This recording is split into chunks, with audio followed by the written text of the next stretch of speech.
Hello students, இப்போ 12th standard மேக்ஸில் கேட்கக்கூடிய ரொம்ப இம்பார்ட்டன்ட் சம் 9th சாப்டர்லேருந்து பார்க்கலாம்.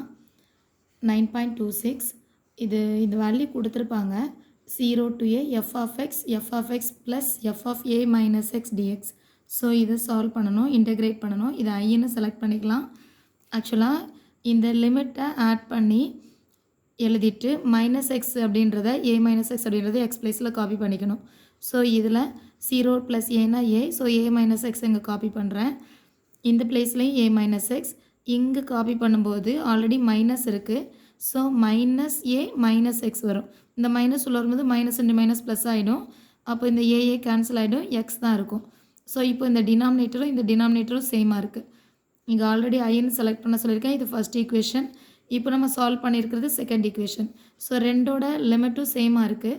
ரெண்டையும் ஆட் பண்ணிக்கிறேன். ஆட் பண்ணும்போது ரெண்டு லிமிட்டும் சேமாக இருக்குது, அதோட டினாமினேட்டர்ஸும் சேமாக இருக்குது. ஸோ எழுதும்போது நியூமரேட்டர்ஸை ஆட் பண்ணிக்கலாம். ஸோ இப்போ நியூமரேட்டர் டினாமினேட்டர் ரெண்டுமே சேம் ஆகிடும். கேன்சல் பண்ணால் டிஎக்ஸ் தான் ஆன்சர் இருக்கும். டிஎக்ஸ் இன்டெகிரேட் பண்ணும்போது X limit 0 to A substitute பண்ணால் ஏ மைனஸ் 0 வரும். ஸோ ஏ தான் ஆன்சர். 2i ஈக்குவல் டு ஏ. அப்போ i equal to 2 opposite side வந்தால் a/2. ஸோ கொஸ்டினை காப்பி பண்ணிவிட்டு a/2ன்னு ஆன்சர் எழுதிக்கலாம். Next one 9.29. ஸோ சேம் வேலை தான் இந்த கொஸ்டினும் இருக்கும். இந்த லிமிட் ரெண்டையும் ஆட் பண்ணும்போது 2 + 3 5. ஸோ எக்ஸ் பிளேஸில் 5 மைனஸ் எக்ஸ்ன்னு எழுதிக்கலாம். இங்கே எக்ஸ் பிளேஸில் 5 மைனஸ் எக்ஸ், இங்கே எக்ஸ் பிளேஸில் 5 மைனஸ் எக்ஸ் காப்பி பண்ணும்போது ஆல்ரெடி இங்கே மைனஸ் இருக்குது, மைனஸ் எக்ஸ் ப்ளஸ் எக்ஸாக மாறிடும். ஸோ ஆன்சர் இங்கே ரூட் எக்ஸ்ன்னு ஆன்சர் கிடைக்கும். மற்ற எல்லாமே 5 மைனஸ் எக்ஸ் கண்டினியூ ஆகும். இப்போ இது செகண்ட் ஈக்குவேஷனும் இது ஃபஸ்ட் ஈக்குவேஷன் எழுதிக்கலாம். லெஃப்டில் இது ஐன்னு செலக்ட் பண்ணியிருக்கேன். ஸோ இது ரெண்டையும் ஆட் பண்ணும்போது i + i 2iன்னு மாறிடும். ஸோ 2iன்னு மாறினா டினாமினேட்டர் சேமாக இருக்கிறதுனால நியூமரேட்டர்ஸை ஆட் பண்ணிக்கலாம். ரெண்டுமே கேன்சல் ஆகிடும். டிஎக்ஸ் பேலன்ஸ் இருக்கும். டிஎக்ஸ் இன்டெகிரேட் பண்ணால் X.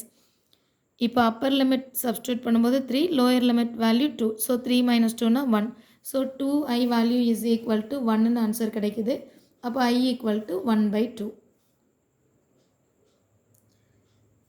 Example 9.30. I equal to integrate minus pi to pi cos square x by 1 plus a power x. So first இது ரெண்டையும் ஆட் பண்ணும்போது என்ன ஆன்சர் இருக்கும்? ரெண்டுமே கேன்சல் ஆகிடும். மைனஸ் எக்ஸ் மட்டும்தான் உனக்கு ஆன்சர் கிடைக்கும். So x tends to minus x. X பிளேஸ்லலாம் மைனஸ் எக்ஸ் காப்பி பண்ணுறோம். அப்போ காசை பொறுத்த வரைக்கும் காஸ் ஈவன் ஃபங்க்ஷன். மைனஸ் என்ன ஆகிடும்? கேன்சல் ஆகிடும். இங்கே a பவர் மைனஸ் எக்ஸ் இருக்குது, அது 1/a பவர் எக்ஸ்ன்னு எழுதிக்கலாம். எல்சிஎம் பண்ணும்போது a power x plus 1 divided by a power எக்ஸ்னு மாறிடும். இப்போது இந்த டினாமினேட்டரில் இருக்கிற a பவர் எக்ஸை நியூமரேட்டருக்கு கொண்டு வந்துடலாம். இப்போது ஆல்ரெடி கொஸ்டினை ஐன்னு செலக்ட் பண்ணியிருக்கேன்.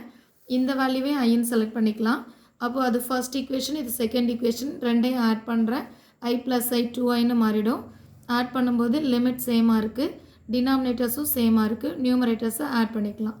cos ஸ்கொயர் எக்ஸ், இங்கே a² cos square X. So இந்த பிளேஸில் cos ஸ்கொயர் எக்ஸ் காமனாக இருக்குது. அப்போ இங்கே 1 பேலன்ஸ், இந்த பிளேஸில் a பவர் எக்ஸ் பேலன்ஸ். ரெண்டு டினாமினேட்டர்ஸும் கேன்சல் ஆகிடும். இங்கே cos ஸ்கொயர் எக்ஸ் மட்டும் பேலன்ஸ் இருக்குது. cos ஸ்கொயர் எக்ஸோட formula 1 + cos 2x divided by 2. 1/2ன்னு இது வெளியே கொண்டு வந்துடலாம்.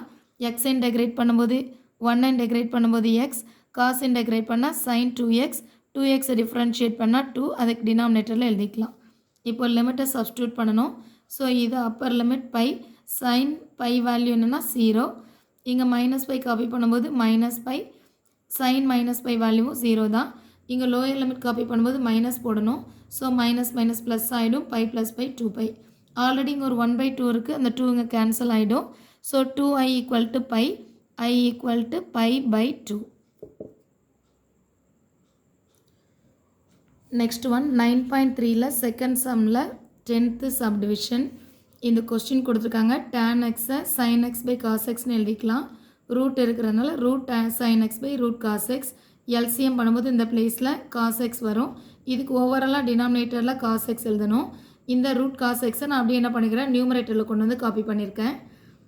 நெக்ஸ்ட் ஒன், இதை லிமிட்டை ஆட் பண்ணுறேன். ஆட் பண்ணும்போது 1π 3πனா 3 + 1 4π/8. கேன்சல் பண்ணும்போது π/2 இருக்குது. ஸோ எக்ஸ் பிளேஸில் இது ரெண்டையும் ஆட் பண்ண வேல்யூ மைனஸ் எக்ஸ் எழுதணும் இல்லையா? ஸோ π/2 மைனஸ் எக்ஸ்னு காப்பி பண்ணிக்கலாம். இந்த cos x பிளேஸில் cos π/2 மைனஸ் எக்ஸ், இங்கே காஸ் சைன் எக்ஸ் இந்த ரெண்டு பிளேஸ்லையுமே எழுதிக்கலாம். காஸ் 90 மைனஸ் டீட்டானா sine theta. So sine x, இங்கேயும் சைன் எக்ஸ், இந்த பிளேஸில் சைன் வேல்யூ காஸாக மாறிடும். இப்போது ஆல்ரெடி நம்ம செலக்ட் பண்ண இந்த வேல்யூவை ஃபஸ்ட் ஈக்குவேஷனும் இது செகண்ட் ஈக்குவேஷனும் எழுதிக்கலாம். இது ஐன்னு செலக்ட் பண்ணியிருக்கேன். ரெண்டையும் ஆட் பண்ணும்போது ஐ ப்ளஸ் ஐ 2iன்னு சேஞ்ச் ஆகிடும். இப்போ ரெண்டோட லிமிட்டும் சேமாக இருக்குது, டினாமினேட்டர்ஸும் சேம், நியூமரேட்டர்ஸை ஜஸ்ட் ஆட் பண்ணிக்கலாம். இங்கே காஸ் எக்ஸ், இந்த பிளேஸில் சைன் எக்ஸ் ஆட் பண்ணும்போது காஸ் எக்ஸ் ப்ளஸ் சைன் எக்ஸ்னால் டினாமினேட்டர் நியூமரேட்டரோட கேன்சல் ஆகிடும். டிஎக்ஸ் தான் பேலன்ஸ். டிஎக்ஸ் இன்டெகிரேட் பண்ணால் எக்ஸ் ஆன்சர் கிடைக்கும். Upper limit minus lower limit subtract பண்ணும்போது 3π மைனஸ் 1π 2π ஆன்சர் இருக்குது. கேன்சல் பண்ணால் π/4. ஆல்ரெடி இதை ஆட் பண்ணும்போது இங்கே 2i எழுதியிருக்கோம். So 2i equal to π/4, i equal to 2 4s are 8. இதுதான் answer. Next one 9.36 integrate 0 to π/2 dx divided by இந்த வேல்யூ கொடுத்துருக்காங்க. இதை நியூமரேட்டர் டினாமினேட்டர் ரெண்டையுமே காஸ் ஸ்கொயர் எக்ஸால் டிவைட் பண்ணணும். ஸோ இங்கே 1 dx 1 பை காஸ் ஸ்கொயர் எக்ஸ்னு எழுதிக்கலாம். இது sine square x by cos square x, இது cos square x by cos square x. இது கேன்சல் பண்ணால் 5 தான் பேலன்ஸ். 1 பை காஸோட வேல்யூ என்னென்னா சீக்கன் ஸ்கொயர், இது சைன் பை காஸோட வேல்யூ டேன் ஸ்கொயர். இப்போது டேனை டிஃப்ரென்ஷியேட் பண்ணும்போது சீக்கன் ஸ்கொயர் ஆன்சர் வரும். ஸோ டேனுக்கு யூன்னு செலக்ட் பண்ணியிருக்கேன். ஸோ சீக்கன் ஸ்கொயர் எக்ஸ் டிஎக்ஸ் பதிலாக டியூன்னு எழுதிக்கலாம். இப்போ இந்த பிளேஸில் இருக்கிற 4 காமன் எலிமெண்ட்டாக வெளியே கொண்டு வரணும். வெளியே எடுத்துகிட்டு வந்துட்டோன்னா இந்த 5 அப்படின்ற பிளேஸில் 5/4 அப்படின்னு மாறிடும். ஏன்னா இங்கே 4 இல்லை இல்லையா. இப்போ இதுக்கு ஸ்கொயர் எழுதும்போது √5/2 த ஹோல் ஸ்கொயர் எழுதிக்கலாம். ஏன்னா ஸ்கொயர் பண்ணும்போது √5 5ஆக மாறிடும். இது 2 2 2s are 4ன்னு சேஞ்ச் ஆகிடும். இது x² + a². இதோட formula dx by a² + x² அப்படின்ற ஃபார்மில் இருந்ததுன்னா π/2n எழுதிக்கலாம். இது 0 to π/2 இருக்கும்போது ஸோ இது π/2a, a பிளேஸில் √5/2 2 2 கேன்சல் பண்ணால் π/4 √5 அப்படின்னு ஆன்சர் கிடைக்குது.